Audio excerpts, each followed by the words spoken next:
Casey, are you here? No. You're not here? No. Okay, well, today we're going to be talking about purification shit, okay? Okay. All right, and so basically we're going to be talking about the uncleanliness of women after childbirth, and it depends on what gender your baby is. Sex. All right. Or sex. Sorry. Sex, not gender. I'm really bad with the genders. But it's all based on misogyny, and you also have to atone for the childbirth shit, which God commanded women. Well, I guess God initially commanded women to give birth, and then after the fall of man, he just made it hurt. So I guess now they have to atone for stuff that God already told them to do. Yeah. Okay. And then we're going to talk about how to clean leprosy, Dick, and atone for that shit, because you fucked up big time when you got that leprosy, Dick. You got it from them temple whores, didn't you? And then we're going to be talking about how to cleanse and atone for bodily discharges. I believe that includes semen, so we're right on spot here with the leprosy, Dick, and feeling bad about that. And then we're going to be talking about contact with dead bodies, the good old necrophilia, along with how to cleanse after having your necrophilic outing. So, I hope everybody's ready for this shit show today. Are you ready, Casey? I'm ready. That sounds regretful.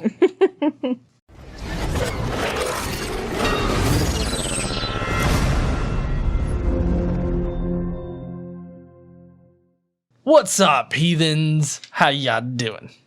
Hi, y'all. So today we are talking about purification stuff. We're going to be going over one of Casey's favorite videos today that I've done, and it's how to cleanse and atone for having leprosy. Yes, it's one of the Bible questions videos. You should link it in the description. I'll do that, and in the cards. Yeah. But it's an interesting thing, and a lot of people like that video. So, all right, KC. So, how about you take us through this stuff? Let's start with the childbirth. Okay, well, so most of what we're going to go through today is from Leviticus. We've got a little bit of numbers in here when you talk about dead bodies, but the majority of this is from Leviticus. So, after childbirth, women are expected to be cleansed because childbirth brings uncleanliness. And it's different if you have a boy versus if you have a girl. So let's talk about that a little bit. Leviticus chapter 12 starts out, "The Lord said to Moses, say to the Israelites, a woman who becomes pregnant and gives birth to a son will be ceremonially unclean for 7 days, just as she is unclean during her monthly period. On the 8th day, the boy is to be circumcised. Then the woman must wait 33 days to be purified from her bleeding. She must not touch anything sacred or go to the sanctuary until the days of her purification are over. If she gives birth to a daughter, for 2 weeks the woman will be unclean as during her period. Then she must wait 66 days to be purified from her bleeding." So why is it that the girls being born makes the mother twice as dirty? Well, she's just dirty for twice as long. Well, yeah, but I mean, it would seem to indicate that she would be twice as dirty if it takes twice as long to become clean. Well, I mean, part of it is she has to atone for longer because she gave birth to a useless female. Oh, okay. So misogyny things. Yeah, totally. Yeah, because that's what the Old Testament and the Bible in general is about, misogyny. Yeah. Now, the way to atone is the same for boy and girl. All right, so if you have a boy, you atone in exactly the same way as you have for a boy. Did I say that? Girl and boy? Mm-hmm. But when it does take twice as long. You remain unclean for twice as long. Okay. For a girl. So the way to atone, when the days of her purification for a son or daughter are over, so 33 days for a boy, that's after the initial 7 days, right? Mm-hmm. 7 days, circumcision on the 8th day, then 33 days. Okay. For the girl, it's 14 days, then 66 days. God damn.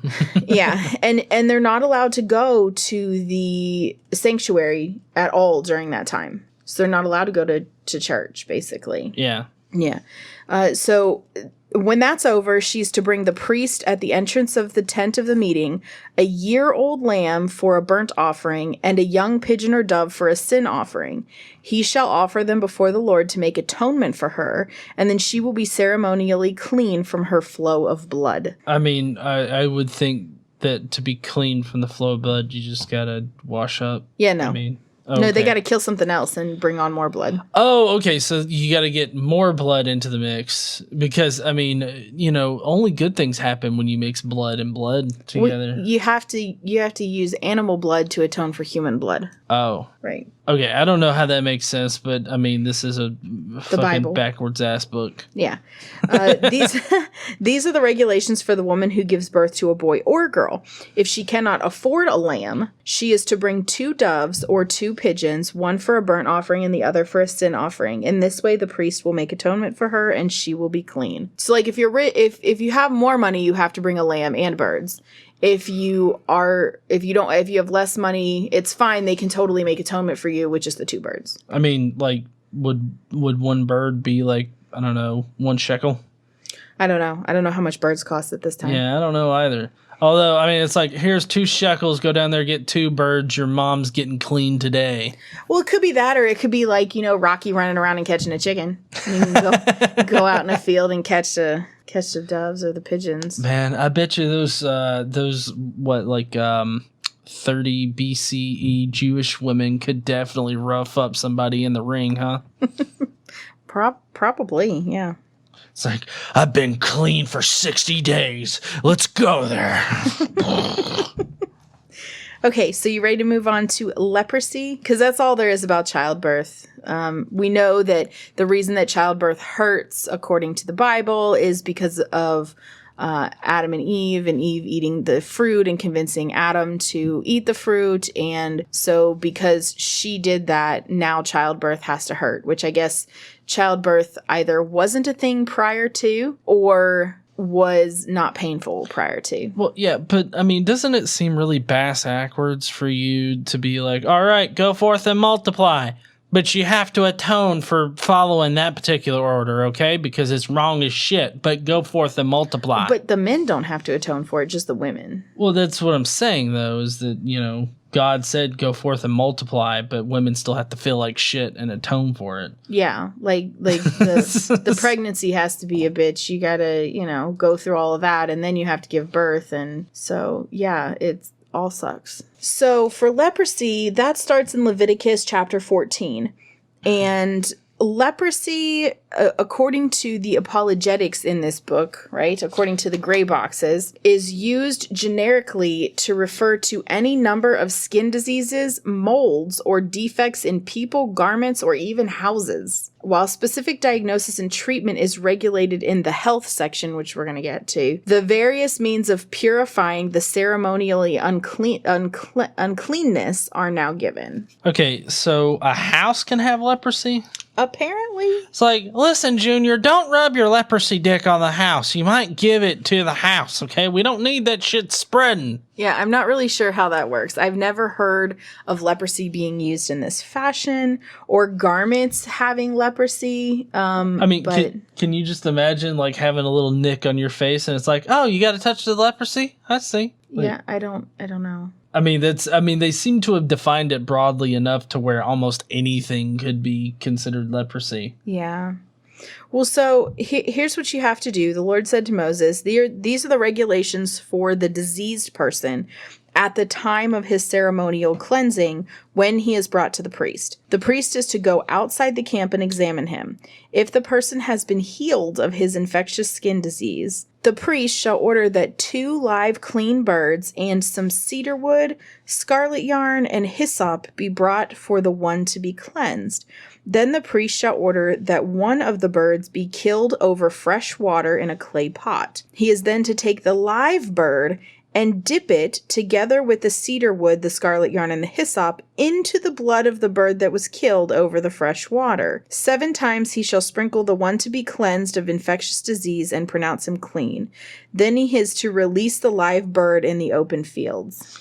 Which I have to ask. I mean, it says that they have to already be cured, but then they're going to cleanse him of the infectious disease? No, so being cured of the disease and being unclean are two different, and clean are two different things. So you remain ceremonially unclean. I don't know what ceremonially unclean. It's some bullshit the Bible made up. Okay. But, I mean, still, it says cleanse of the disease. Yeah, well, so that's what I'm saying. There's a difference between being healed and being clean. Okay. They're different. So is my video wrong? What do you mean? Well, because in my video, it's like, all right, here's how you clean or cure yourself of leprosy. Yeah, no, that's not, this is not the cure. This is how to cleanse someone. Okay. I'm still confused by the whole cleansing of leprosy, like cleanse them of the disease.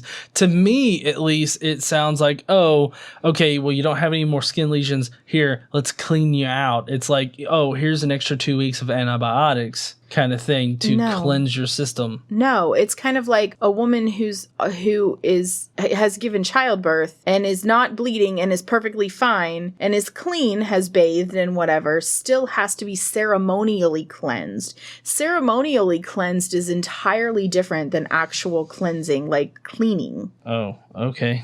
It's still escaping me. So we can just go ahead and move on, though. Okay, we might want to. Okay, so I think it's interesting that you focus on that and not the fact that you're dipping a live bird in the blood of the bird you just killed. Well, yeah, sorry. That, of course, is crazy. But, I mean, also, at this point, are we really surprised? I mean, at one point, God shoved snakes up the ass of the Israelites, so... You're dipping a bird in the blood of its brethren. I mean, isn't that what you do to, like, chicken tenders? What do you mean? Oh, you dip chicken tenders in eggs? That's not the blood of its brethren. That's the like... its potential children. Well, yeah, well, I mean, it's the unfertilized yolk of its unborn brethren. Yeah. But it's unfertilized, so really it's nothing, right? Yeah, exactly. Even when it's fertilized, it's still not a chicken. Okay, so the person to be cleansed must wash his clothes, shave off all of his hair, and bathe with water. Then he will be ceremonially clean. After this, he may come into the camp, but he must stay outside his tent for 7 days. Okay, so he's cured of the disease and ceremonially cleansed, but he has to stay outside of his tent for 7 days. On the 7th day, he must shave off all of his hair, his head, his beard, his eyebrows, and all the rest of his hair, and wash his clothes and bathe himself with water, and then he will be clean. That when they say all of the rest of his hair, they mean his crotch hair. Oh, okay. His leg hair, his arm hair, because some reason hair is like a problem. And I guess this is an exception to the don't trim or cut your curls on the sides of your face. Yeah, well, I'm guessing that God doesn't really want, somebody with leprosy hair, I guess. I don't know what leprosy hair is, but okay. So offerings for atonement. On the 8th day, so this is he's healed, ceremonially cleansed. He's been outside the tent for 7 days, right? On the 8th day, he has to bring 2 male lambs and 1 ewe lamb, a year old, each without defect, along with 3/10 of an... they have to bring fine flour, oil for a grain offering, and a log of oil. Wait, a log of oil? Like, what the fuck is a log of oil? A log is a measurement, and it's about 2/3 of a pint. I just imagine them carrying like a huge container that's the size of a log and Well, 2/3 of a pint is not that much. It's small. Well, yeah, I know, but I also wouldn't call that a log. Well, it's just a unit of measurement. It's not a description. Yeah, what did they use earlier? Like hin? Hin is one thing. Yeah, how do they come up with these units of measurements? I don't know. What kind of logs were they carrying around where they were like, yeah, this is about the same size as a log? They weren't using it as a description. It was a unit of measurement. Well, no, it wasn't being compared to like a piece of a tree. Well, no, I understand that, but log, Perhaps that was not a word in Hebrew that they used to describe pieces of trees. Well, I guess that could be it. The priest who pronounces him clean shall present both the one to be cleansed and his offerings before the Lord at the entrance to the tent of the meeting. Then the priest is to take one of the male lambs and offer it as a guilt offering. Along with the log of oil, he shall wave them before the Lord as a wave offering. He is to slaughter the lamb in the holy place where the sin offering and the burnt offering are slaughtered. Like the sin offering, the guilt offering belongs to the priest. It is most holy. The priest is to take some of the blood of the guilt offering and put it on the lobe of the right ear of the one to be cleansed, on the thumb of his right hand, and on the big toe of his right foot. The priest shall then take some of the log of oil, pour it in the palm of his own left hand, dip his right forefinger into the oil in his palm, and with his fingers sprinkle some of it before the Lord 7 times. The priest is to put some of the oil remaining in his palm on the lobe of the right ear of the one to be cleansed, on the thumb of his right hand, and on the big toe of his right foot, on top of the blood of the guilt offering. The rest of the oil in his palm the priest shall put on the head of the one to be cleansed and make atonement for him before the Lord. Then the priest is to sacrifice the sin offering and make the atonement for the one to be cleansed from his uncleanness. After that, the priest shall slaughter the burnt offering and offer it on the altar, together with the grain offering, and make atonement for him, and he will be clean. I still don't understand what he means by he'll be clean. I mean, he's covered in blood, and he's probably got a confused look on his face. I mean, he's got blood on one ear and one big toe. Okay, so the difference between clean, as we can use it in a lot of different ways, ceremonially clean is how the Israelites defined holiness to the Lord. So something could be clean as in, we would describe clean as in like just sanitized, right? Or free of something, clear of something. But ceremonially unclean has to do with specifically God and how holy something is. So if you're ceremonially unclean, you are not holy enough to engage in God's the sacrifices or be near the sanctuary or anything like that, because you're not holy enough. Okay, so God likes his little fuck toys to be clean. Okay. I understand now. I'm sorry. Go ahead. Okay, so if you're poor, the whole ceremony for becoming, clean and making atonement and whatever is exactly the same, except you only have to bring 1 lamb, not 3. So I don't understand, if it can be done with 1 lamb, then why are you doing it with 3 for anybody? Well, honey, they don't math so good, so, I mean, it's understandable. I mean, I would ask that if I was somebody, like, okay, so if you can effectively, like, do the atonement thing with 1, then why are we killing 3 most of the time? That doesn't make any sense. Yeah, but, I mean, has it really made any kind of sense so far? No. Okay, so they're on par at this point. Yeah. Okay, so next up we're going to move to discharges. Okay. Okay. So bodily discharges and emissions are forms of uncleanness, even if they're issued involuntarily. Okay. I mean, I'm kind of curious. I mean, is this like popping zits, or is this like... I think any kind of bodily fluid, a bodily discharge or emission from... Okay. Basically, diseases, right, are the results of sin, according to the Israelites. So if you have a disease or you're sick or whatever, it must be because you sinned somehow, and that's your punishment. Oh, so that's where like people nowadays get it, like, you're to blame for, your cancer or whatever because you sinned or something. Yeah. Like whenever you hear like the really shitty preachers and they blame people for things that's not their fault. Yeah. Okay. So when a man is cleansed from his discharge, he is to count off 7 days for his ceremonial cleansing. He must wash his clothes and bathe himself with fresh water. He will be clean. On the 8th day, he must take 2 doves or 2 young pigeons and come before the Lord at the entrance to the tent of the meeting and give them to the priest. The priest is to sacrifice them, one for a sin offering and the other for a burnt offering. In this way, he will make atonement before the Lord because of his discharge. So, I wonder if this, would also be applicable for, what's it called when a guy, ejaculates at night, not doing anything to himself. Yeah, I don't know. Maybe it's some of that JW pants rubbing shit. But that's purposeful. Well, it doesn't have to be purposeful, but if you're being stimulated by your draws, then you need to get bigger draws or take them off or whatever. I would think that you would lose circulation to that area of your body if it was really that tight. It's really weird. Anyway, for a woman's discharge, when she is cleansed from her discharge, she must count off 7 days, and after that she will be ceremonially clean. On the 8th day, she must take 2 doves or 2 young pigeons, bring them to the priest, the entrance of the tent of the meeting. The priest is to sacrifice one for a sin offering, the other for a burnt offering.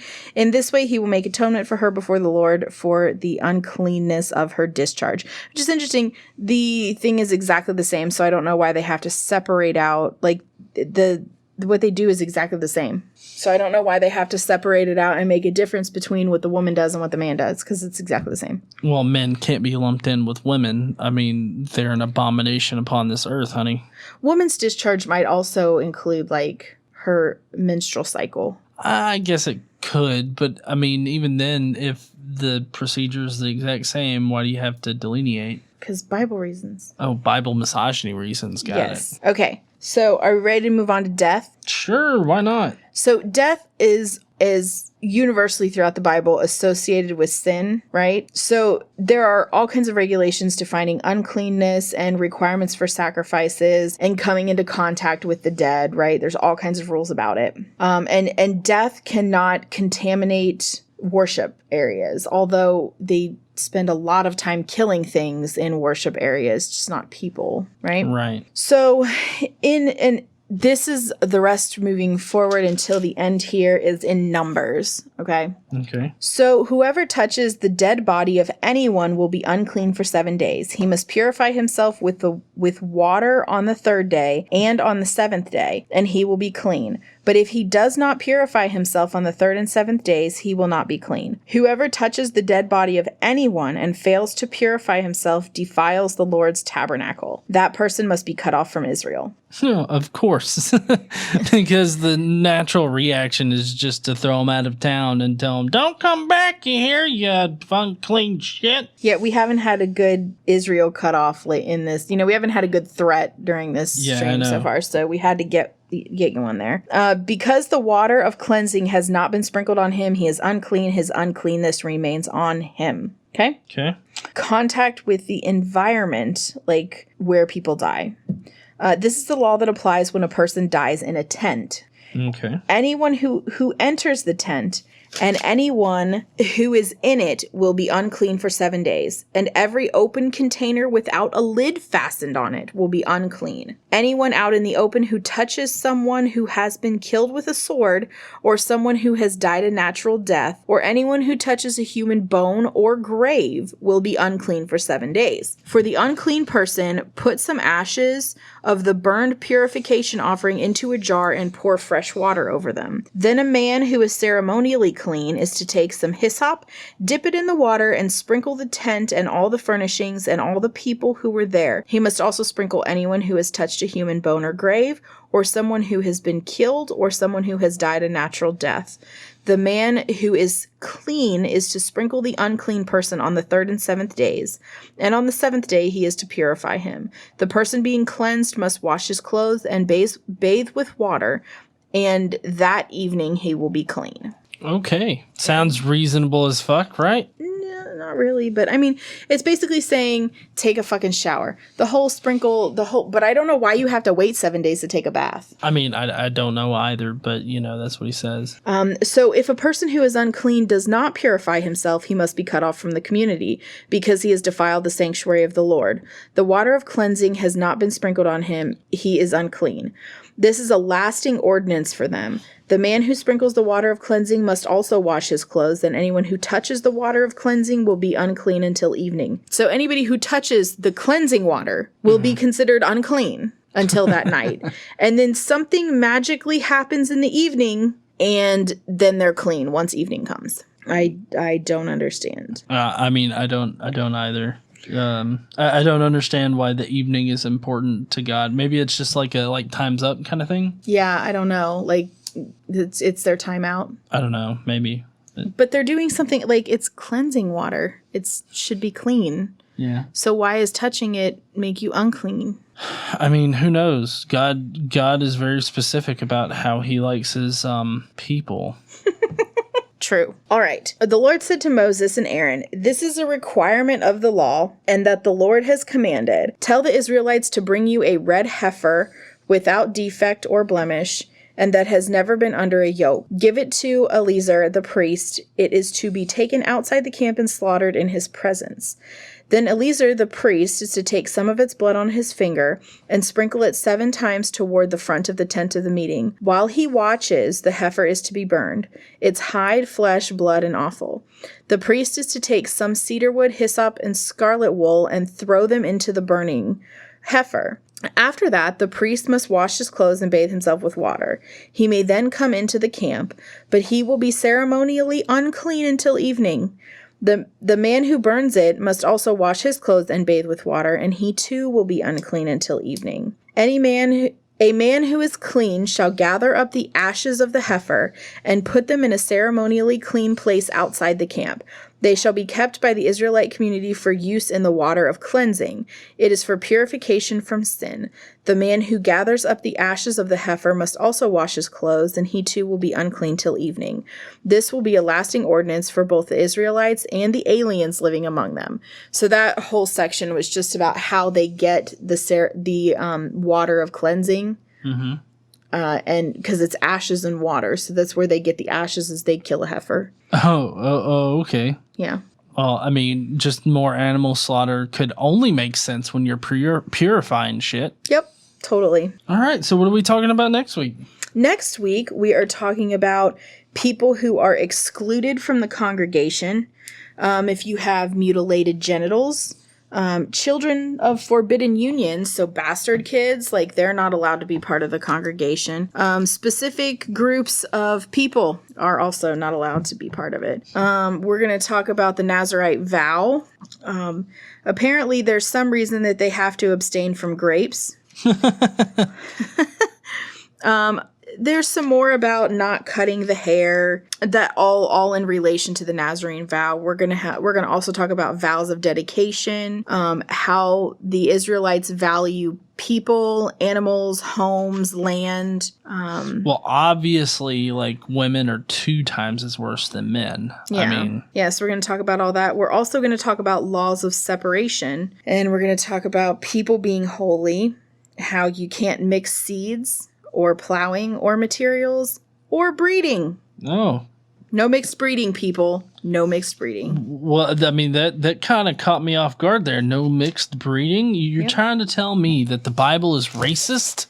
Well, it says, do not mate different kinds of animals. Keep my decrees, do not mate different kinds of animals. Oh, okay. So I don't know if it's about race, or if it seems like it's more about animal types. Well, yeah, but what I know from in the past, I mean, in the past they considered like African Americans or Africans in general to be a different species, like to be a different animal than us.